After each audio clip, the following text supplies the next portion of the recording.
Coucou la famille Novelas FR, j'espère que vous allez bien. Nous nous retrouvons aujourd'hui pour un nouveau résumé de votre série préférée. Alors si vous êtes nouveau sur la chaîne, je vous invite à vous abonner, à liker la vidéo et activer la cloche de notification pour ne rien manquer. Sur ce, bonne dégustation. Samantha a tiré une balle à Luis et l'homme est tombé dans l'eau. Juan Marcos quant à lui est très mal en point, il perd beaucoup de sang. L'homme demande où est Martinez. De l'autre côté, Dario n'arrête pas de dire à Ophelia que Bernardo lui a volé son héritage. Fernanda qui est présente demande des explications à son père. Celui-ci lui répond que c'est exact que Ophelia est sa tante, mais en ce qui concerne l'héritage, ce n'est que pure invention. Avant de s'en aller, Sandoval menace son ancien ami en lui disant qu'il trouvera les preuves de son escroquerie. Ainsi, il n'aura plus rien. De l'autre côté, Gloria avoue à Manuel qu'elle le soupçonne.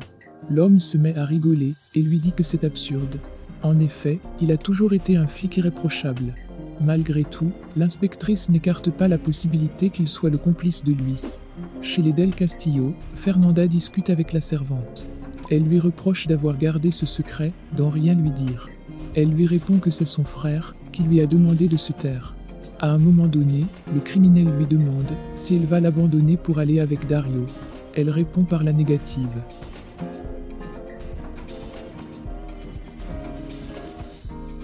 Plus tard, Arroyo est transporté à l'hôpital. Le docteur vient leur annoncer qu'il est stable pour le moment, mais il a une grave hémorragie interne. Néanmoins, Angela pourra le voir dans quelques minutes. Quand la femme est au chevet de son fiancé, elle lui dit que désormais rien ne va les séparer, ils pourront vivre leur amour en toute sécurité. Mais soudain, l'homme fait une rechute et perd connaissance. Dario s'est rendu chez le notaire pour lui demander s'il n'y a pas un brouillon du testament dans lequel Ophelia était l'héritière. L'homme lui répond que certainement, il doit avoir des copies quelque part. Néanmoins, ça n'aura aucune utilité légale. Dario est assez content, car ce document pourrait discréditer Bernardo. Dans la soirée, Gloria rend visite à Fernanda. Et là elle apprend que le maître chanteur demande 1 million de plus. L'inspectrice est assez frustrée, car elle a toujours des soupçons sur Manuel, mais il est irréprochable. C'est ainsi qu'elles vont élaborer un plan pour le démasquer. Quelques jours plus tard, Juan Marcos est de retour chez lui. Il s'en est sorti. Tout le monde est heureux, sauf Violetta, qui est restée dans la chambre. Elle refuse de se nourrir. On dirait bien qu'elle se sent mal, car tout ce qui arrive est la faute de son papa.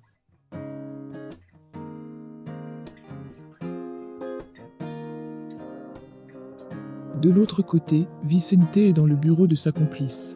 La femme lui dit que ça fait longtemps qu'il ne vient plus la voir. Il lui répond qu'il en avait marre de se faire traiter comme un moins que rien. Fernanda lui demande une énième fois de l'aide pour en finir avec les Arroyo et Angela Valdez. Mais l'homme lui dit que tout s'arrêtera lorsque Juan Marcos sera mort. Dans la journée, la criminelle est allée chez les Arroyo et a trouvé Juan Marcos qui dormait. La femme se dit alors que la Madrid a peut-être raison. Elle s'empare alors d'un oreiller pour l'étouffer dans son sommeil. Par chance, l'homme se réveille brusquement et lui demande ce qu'elle fait là. Il ajoute aussi qu'elle doit arrêter d'entrer dans sa chambre sans prévenir. C'est aujourd'hui que les résultats des tests ADN seront prêts. Valdez et Navarro sont à l'hôpital pour recevoir les résultats. Ce qu'elles ignorent, c'est que Estela a demandé de l'aide à Bernardo, qui a corrompu la personne chargée de faire le test. C'est alors que quand elles reçoivent l'enveloppe, Samantha annonce à son amie qu'elles ne sont pas du même sang.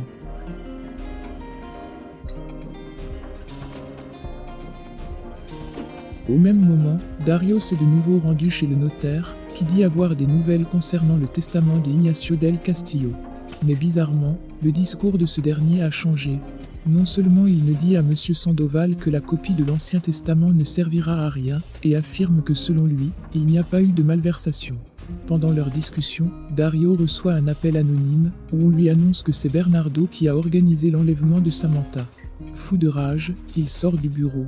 De l'autre côté, Estela se vante de l'importance que Bernardo lui accorde. Elle ne manque pas de narguer Ophelia, qui est la demi-sœur de Del Castillo. Elle évoque même la possibilité de se marier avec lui. La servante est assez sereine, elle lui donne un avertissement, comme quoi elle va mal finir en se rapprochant un peu trop près de Bernardo Del Castillo.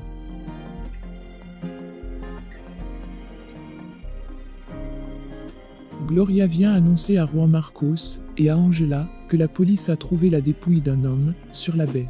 Il semblerait que ce soit Martinez. Bien que le corps soit méconnaissable, Non loin de la maison, la nouvelle servante est sur le point de se faire agresser. Elle est secourue par un policier, qui est en fait Luis. Faut croire que la mauvaise herbe ne meurt pas si facilement. Dario va au chantier de construction pour confronter Bernardo au sujet des récentes révélations. Sandoval n'arrive pas à croire que celui qui était son ami ait été capable d'une telle chose envers un enfant. L'homme regarde sans rien dire, puis avoue que c'est bien lui qui a fait enlever Samantha. Il déclare avoir pris du plaisir à le voir souffrir. Plus le temps passe, plus la conversation devient violente. Et quand Dario veut lever la main sur lui, l'homme esquive et le jette dans le vide. C'est ainsi que Sandoval atterrit plusieurs mètres en dessous.